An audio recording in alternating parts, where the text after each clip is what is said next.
He works on a lake. Of course he has an emergency safety vest on.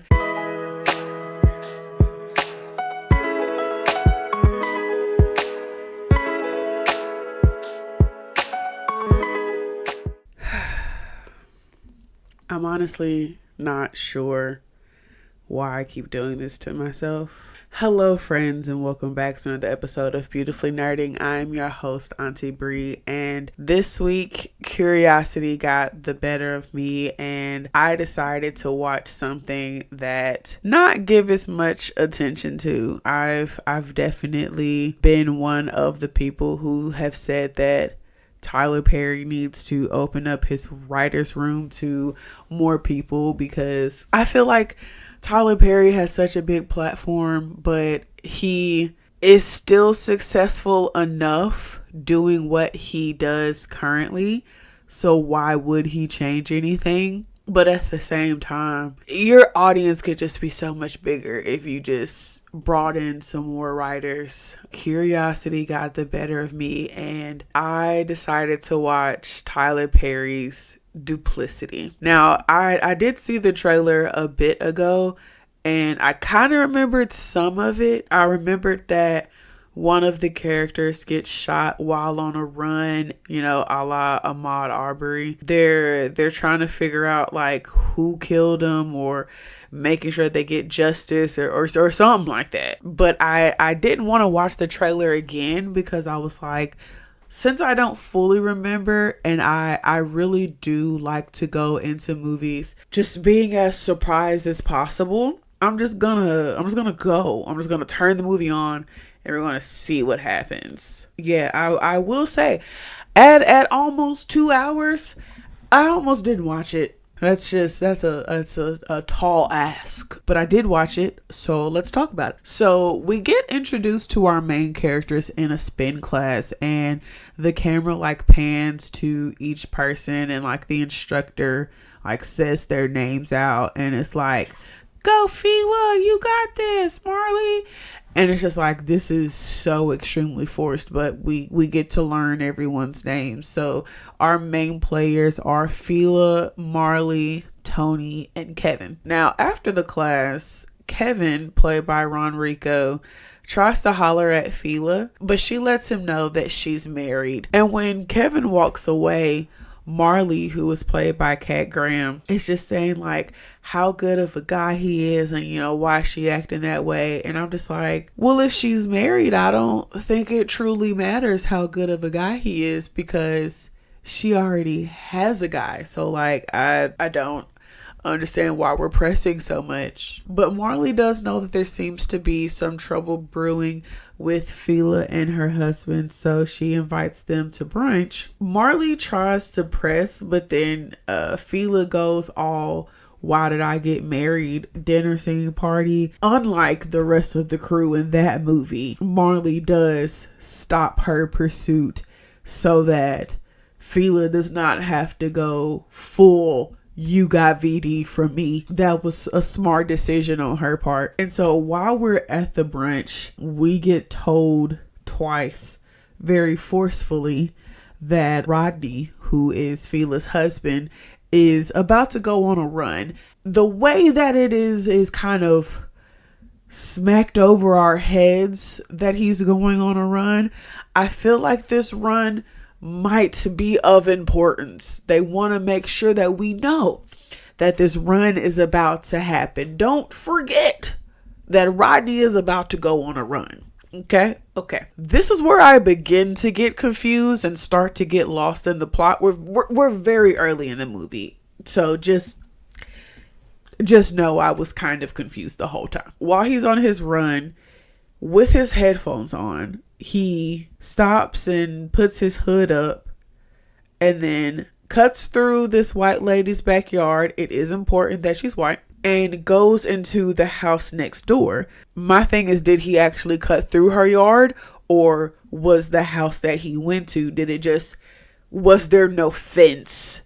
And like he just walked up the driveway of the house that he was going into.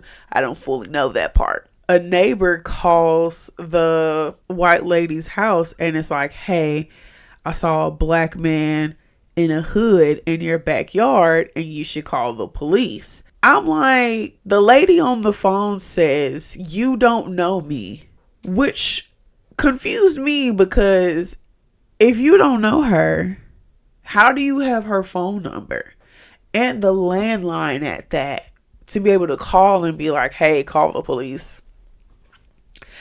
But you just said y'all don't know each other. So how do you have her phone number? So Kevin is a police officer and he's like leading the like morning debrief, and he's talking about, you know, how high crime is on the south side of the city, and if another officer yells gun, then you are supposed to shoot. And he gets a new transfer who is a younger white guy.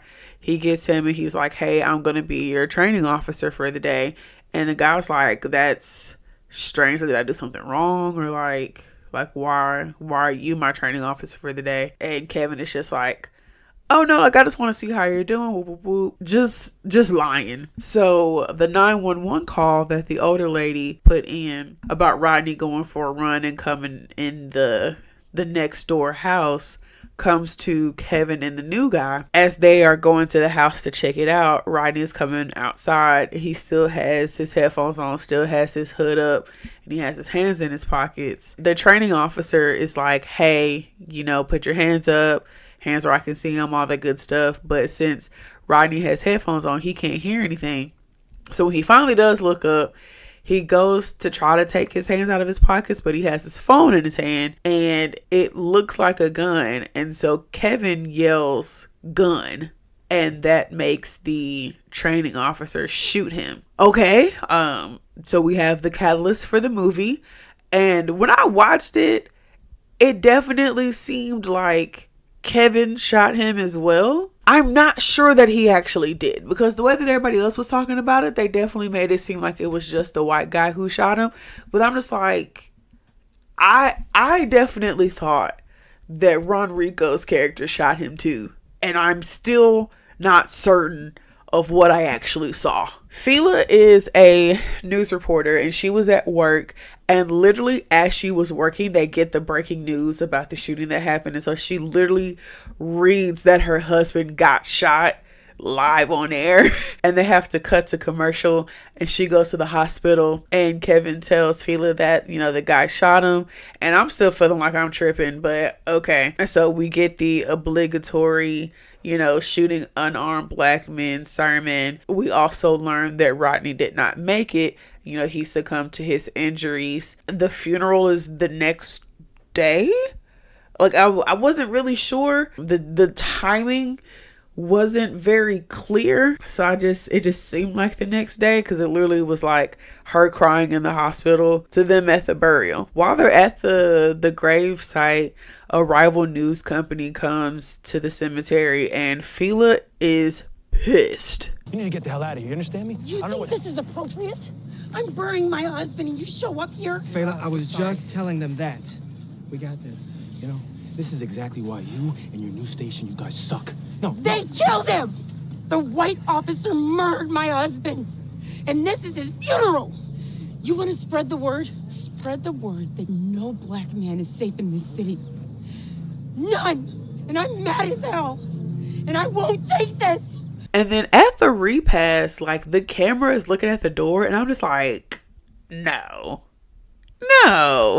But of course, Kevin comes to give his condolences and I'm just like, bruh, like, not even read the room, like, read the city. This is not the place that you need to be right now. Fortunately, Tony moves really fast and like kicks him out. Marley is taking this really hard because Rodney was one of her best friends. He was like a brother to her. She is still pushing herself to represent Fila in the case, even though she fully should not be, and she is way too invested in this case. Like, she's too close to it. Any crime show you watch where, like, if somebody's personal family member is involved, they will always kick them out because it's like, you're too close to this. You're not going to be able to think and work objectively. But Marley does go to meet with the DA and she's talking big shit. And the DA is like, okay, hold your horses. Whoa. Let's take a look at the body cam. And Marley is shaking in her boots, like literally shaking. I'm not sure why we needed her to be this level of distress. Her reaction was just a lot. But Marley isn't backing down. After watching the body cam, she still feels like there is a case there, even though she knows that the DA, the city, the police officers are going to be like, we feel like it was justified. We thought it was a gun. We feel like the officer acted in the best way that he needed to. And so Marley calls the guys from the news station to schedule an interview, and they're like, cool, but Uno reverse. And Rodney was actually cheating on Marley. And not only was he cheating, but Tony knew, because Tony is a former cop, now turned private investigator. And Tony is a former cop turned private investigator after his own legal battle with the city. His wrongful termination suit is actually how he and Marley met. And Tony says that he was hired by the mistress's husband to follow her, and that's when he found out that Rodney was the other man. And he says he decided to not tell her because Tony knew that Marley saw Rodney as perfect and didn't want to hurt her. So fast forward, the DA's office decides to settle. Fela wins $15 million. Is it Fela or Fela? I think it's Fela. I'm gonna try to say it correctly. Fela wins $15 million. She asks for the violence to stop, and then she asks for privacy during this time. And then we jump 4 months into the future. So honestly, I will say this is the only momentum in time where I can actually tell how much time is passing. In those 4 months, Marley is still mad at Tony for having not told her that Rodney was cheating. And he's been sleeping on the couch this whole time, which I had this question earlier when I was watching the movie, because I was trying to figure out if they actually live together. Because sometimes when you're dating somebody and one person has a better place than the other, so you'll just spend more time at that person's place, but you still have your own place. With him sleeping on the couch for 4 months, that let me know that they lived together. And when the movie starts, they had only been together for 8 months, and they were living together then. And not only are they living together, but they have a house. It's not like an apartment where it's oh, we just signed the lease a month ago because we're just so in love. This is a house. This is somebody's mortgage. This is somebody's stuff. It's so y'all were together for 6 months max, and y'all were let's live together, come move into my house. And I understand that in order for the movie to work, they have to live together. But why couldn't they just have been married? Why did it have to be, we just met a couple of months ago while I was doing this case? Why couldn't his case have happened years ago and they got married after that? I just don't understand. 8 months and y'all have a house together? Absolutely not. And so Marley has also not talked to Fela in a few months, and she actually just found out that Fela moved. And personally, I assumed that Fela was dead, and I'll talk more on that later. But Marley decides to go to the gym, and I think it was supposed to be January at the time. So she could have went to the gym at 6. I don't know, but it was dark. And I'm just you going to the gym by yourself. And then does the movie take place in Atlanta? I don't know. We don't actually get there's no location defined here. I just assume that it's in Atlanta because most of Tyler Perry's movies take place in Atlanta. As a black woman, you go to the gym alone at night after dark, and I'm just So many choices are being made right now, and none of them are great. But as she's leaving the gym, she gets kidnapped. And she gets kidnapped by training cop, whose name is actually Caleb. Caleb is like, I need your help. My life is ruined. This isn't who I am. I'm not like that. And we also meet Caleb's wife, who is a black woman.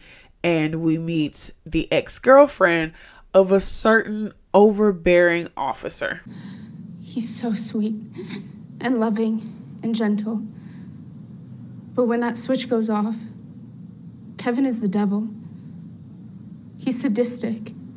So what we learn is that Kevin is overly controlling of his ex, and it's very much no one else can have you if I can't.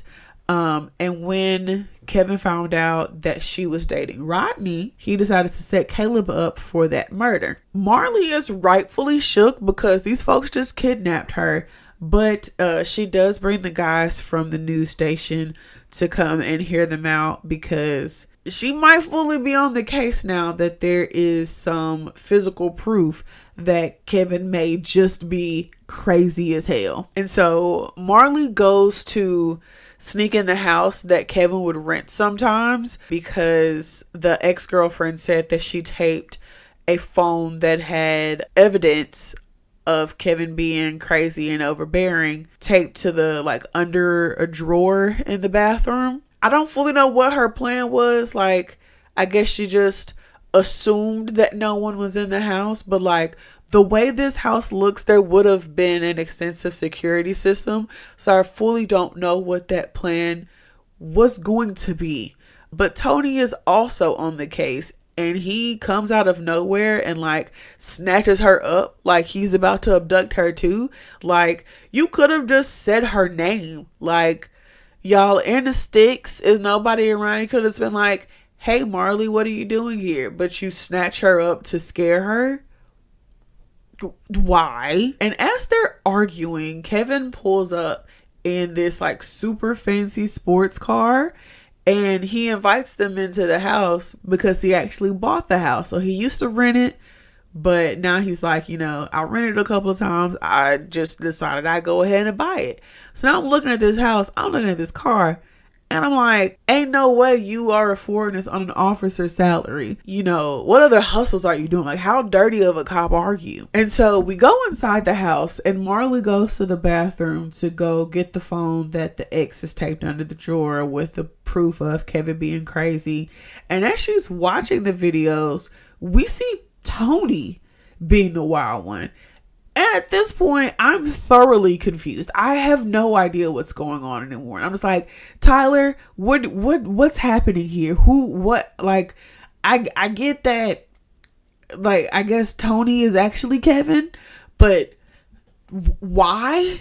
What is happening? Marley comes out of the bathroom, and the guys are like, hey, we're gonna go get on the boat. And Marley's like, no, I'm good.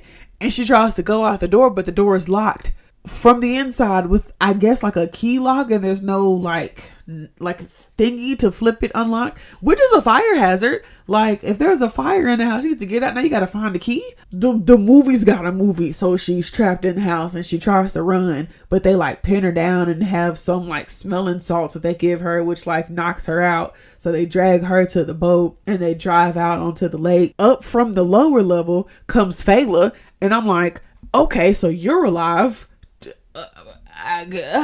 Fayla gives us an exposition dump to, explain what actually happened. And honestly, to this point, I still don't fully understand. She said it, but it still didn't make sense to me. Because what are you talking about? I told you. She almost caught you coming out of that fucking window. I know. Almost broke my damn ankle coming out that window. If she had just taken 1 minute online, she would have seen that Tony's name is not Kevin. Hey, yo, why y'all use my name for that fake-ass profile? Yeah, exactly. I put up with way too much of Rodney's games, and I got rid of that motherfucker. And she got me that big-ass settlement. Tony, stay in it. I'm in it. I understand that y'all wanted Rodney dead. And I understand that y'all framed the white boy for the murder. But why did Kevin and Tony have to switch names? I don't understand that part. When the ex-girlfriend was describing Kevin, and she was like, he's two different people and he can be this, but then he's this, and he's, you know, he's super controlling and crazy. And then Marley is like, oh, I helped my current boyfriend, I helped him get this wrongful termination suit. And I'm just like, how does the ex-girlfriend not recognize that Marley is talking about her ex-boyfriend if Kevin and Tony actually switch names? And I'm just not understand. I just don't get the point. I feel like there's something I missed, which I'm sure that I didn't. I'm sure I paid enough attention. I didn't actually miss anything. So I'm just like, why? They're planning to throw her overboard, and they're taking forever to do it. And this like Lake rent-a-cop comes over, and he's like, hey, you can't be out here, but also, is she good? She okay? Yeah, she just gets a little seasick. Well, another reason you not to be out here. Yeah, Right. sure. Good point. Are you okay? She's fine. She's all right. Can't handle it. What is that around her waist?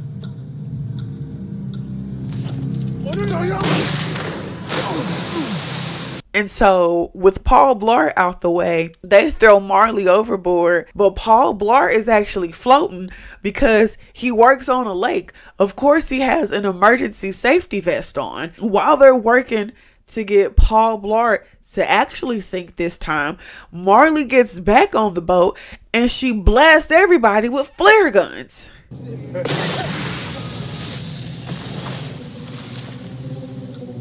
What the? No, what? No. Hey, look at me. Don't do nothing stupid.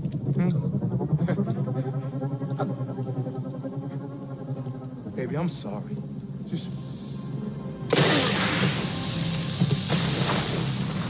And the movie ends with Marley and Caleb sitting for an interview on the news, and it's just a long speech about like, don't let this situation make you think that cops aren't actually killing unarmed black men. We should believe people when they're good and only punish the bad.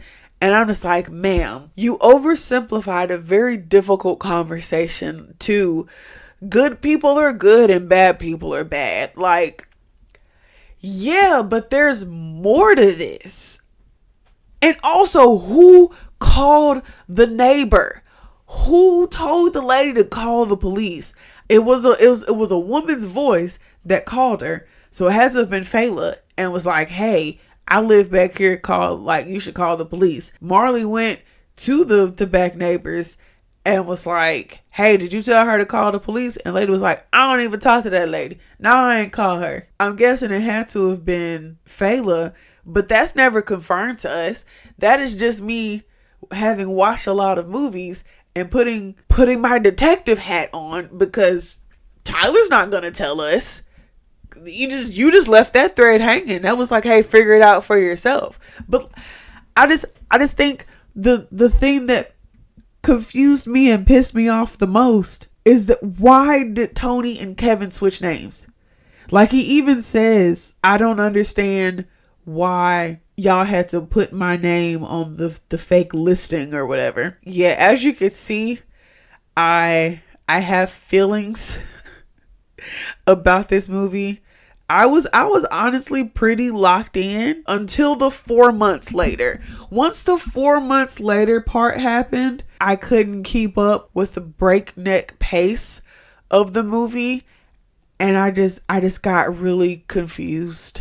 It's an interesting watch. It is almost 2 hours. So if you want to devote that much time, that is up to you. I can't make you do nothing. I feel like Kat Graham did a pretty good job. She showed a nice range of emotion. The movie overall was pretty interesting. Like, Honestly, up until the 4-month transition, I was really like, okay, Tyler, like, I see what we're trying to do here. The 4-month jump and forward, I was like, yeah, you kind of lost me, bro. It's on Amazon Prime if y'all want to watch it. I say give it a gander. It's not quite as wild as Divorce in the Black, but it's definitely a fun time. So yeah, if you all have seen Duplicity or you plan on watching it, please feel free to leave me a comments down below. Make sure that you share with all of your friends, like, comment, subscribe. And with that being said, I will catch y'all next time. Bye.